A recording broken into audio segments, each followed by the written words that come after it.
Miam, miam, miam. Bon ben ça y est, c'est le mois d'octobre, commence à faire pas super beau, pas super chaud, mais c'est aussi le début d'une saison qu'on adore tous, le début de la saison de la raclette. Alors comment préparer une super raclette? On a été posé la question à Parole de Fromager, c'est à Paris et on va aller rencontrer Pierre. Et bonjour. Ça va? Ouais, ça va super. Comment est-ce qu'on fait justement pour réussir sa raclette? D'abord, il faut avoir un bon fromage. Et pour avoir un bon fromage, on va aller chez son fromager, acheter un fromage au lait cru. Ici, on fait de la raclette fermière.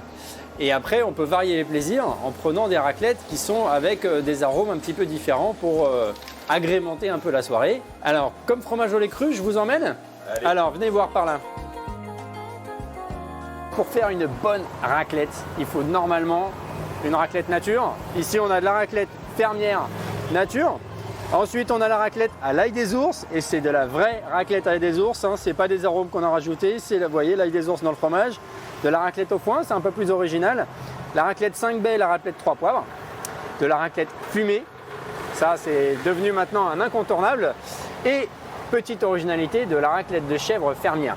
Excellente, bien typée pour ceux qui aiment les fromages un peu plus typés. On n'est pas sur des productions industrielles, donc à la base le lait il est de bonne qualité, c'est des vaches qui sont bien nourries, bien traitées, c'est des produits qui sont faits avec beaucoup de passion par des petits producteurs qui sont ensuite affinés avec beaucoup de talent pour avoir un maximum de goût, un maximum de bonne texture pour avoir une bonne raclette. Donc une bonne raclette c'est avant tout un bon fromage.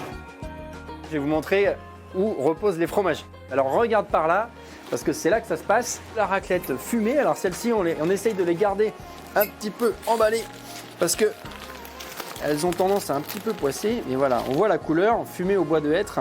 Très très bon fromage. Donc beaucoup là comme grammes par personne pour une bonne raclette. Alors, quand on est un bon mangeur. un normal, on va dire 200 grammes, 200, 250 grammes par personne. Bon mangeur, on est plutôt sur du 300 grammes. Comment ça se fait concrètement, le fromage de raclette, il y a quoi dedans?